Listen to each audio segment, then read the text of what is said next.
mare sa buong magdamag mga mare, i-share ko nga sa inyo kung paano ako naglaba. So ayan, tuturuan ko kayo kung paano magtipid tips. So ayan mga mare, naglaba nga ako at tinipid ko talaga yung powder. Isang Ariel nga lang binili ko mga mare. Unti lang naman yung mga nilaban ko at bumili rin ako ng isang bar. Sa mga oras na yun kasi mga mare, kailangan nating magtipid-tipid dahil nga nakaka-GG tayo ngayon. Gipit na gipit tayo for today's video. So, yun na nga mga mare. Huwag nyo na akong i-judge mga mare. Ganun talaga kapag nanay, kailangan nating magtipid. Lalo nang walang madukot. Make sure ko naman mga mare na malinis yung paglalaba ko dyan. At ayan na nga. Ganun din ba kayo mga mare? Naranasan nyo rin ba yung mga walang-wala nga kayong ibili ng kahit ano? Tapos talagang tinipid nyo na lahat? So, share nyo naman mga mare mga experience nyo sa pagtitipid nyo. I-comment nyo dyan. And yan na nga mga mare. Tapos na ako maglaba at papaliguan ko na nga ang Darius nyo. Sobrang kalat pa nga ng bahay mga mare. Meron na nga pala kaming kanin kasi yung madaling araw nagsaing nga kami kasi madaling araw pumapasok si Daddy Bilog mga alas 5. Ito nga pala yung ulan namin itlog. So ayan mga mare, mga bandang tanghali nga hapon pagtapos namin kumain ito na pinatulog ka na nga si Darius. Binigyan ko lang siya ng dede niya. Birthday nga pala yung dede niya mga mare at ayan nakatulog na nga siya. Time naman to para makagawa naman ako ng mga dapat kong gawin. So ayan walang pahinga ang person mga mare. So ayun na nga mga mare, nakaligo na nga rin ako ng mga oras yan. Gagawa na nga ako ng mga content, mga beauty products sa mga Mars. So, ilalagay ko yung link ko sa kayo makakabili niyan mga ginagamit ko. Bili na rin kayo. Then, ito na nga ang kinabukasan naman mga mare. Ito, napaliguan ko pala si Darius mga mare. So, ayan mga mare.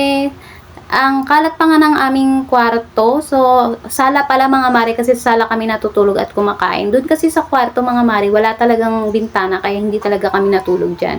One time kasi naranasan namin matulog dyan. Sobrang init, tapos pawis na pawis si Darius. Kinabukasan, talagang inubo siya yun. And ayan nga, dyan na rin kami kumakain and dyan kami natutulog. Malinis naman dyan sa aming sala mga mare dahil lagi naman ako naglilinis dyan.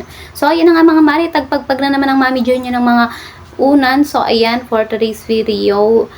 So, ayan nga mga mare, habang nagliligpit ako, si Darius naman mga mare is naglalaro siya at napaliguan ko na nga. Ganito lang naman ang routine ko dito sa bahay mga mare, ligpit, maglinis, mag-alaga ng bata, magkalat char. So, ayan nga mga mare, syempre mga mare, ang dami ko rin ginagawa at ayan na nga mga mare. Linis, walis, linis, walis nga Mami Joy nyo mga mare.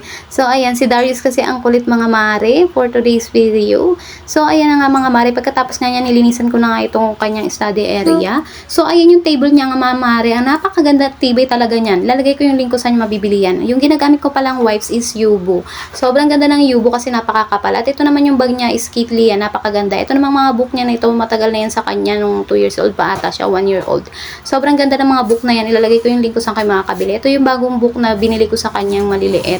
So, ayan mga mare, manifesting na marami pa tayong book kasi mahilig talaga si Darius mga mare sa mga book. Gustong-gusto niya talaga magbasa-basa, tumingin ng mga book. And ayan na nga, nagkalat na naman ang Darius niyo mga mare. So, ayun nga yung mga laruan na pinagtsatsagaan ni Darius mga mare. Sira-sira nga yung mga laruan niya mga mare. Tsaga-tsaga lang talaga anak, darating ang panahon na maganda rin yung mga laruan mo. Buti na lang mga mare, hindi pa siya marunong magreklamo, char. So, ayun na nga, pinalikpit ko na nga sa kanya yung mga kalat niya mga mare. Nakakatuwa lang talaga itong mga mare pag nautusan mo talagang mabilis din talaga kumilos. Sabi ko likpitin niya yung mga laruan niya kasi nga may kakain na nga kami. At yan na nga mga mare, habang naglalaro at nagliligpit na nga si Darius, ayan nagluto na nga pala ako ng ulam namin. Ito na nga naman ang ulam namin mga mare.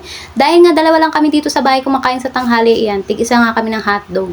Then ito nga pala mga mare, nagtimpla pala ako ng kape. Ang sarap ng kape na to. This coffee is from K-Fit Coffee. Ito yung kanilang premium coffee mocha. Naku, nakatulong talaga sa akin to mga mare kasi nga meron nga ingredients na Bacopa Monterey, boost brain function, kaya talagang medyo gumagalaw-galaw yung utak ko, charot. So, ito na nga, bandang tanghali nga, pinatulog ko na nga si Darius. Chinek ko nga ako talagang tulog na siya. So, ayan, tulog na tulog nga ang person. So, ayan nga mga mare, nakaligo na ako. So, yun lang.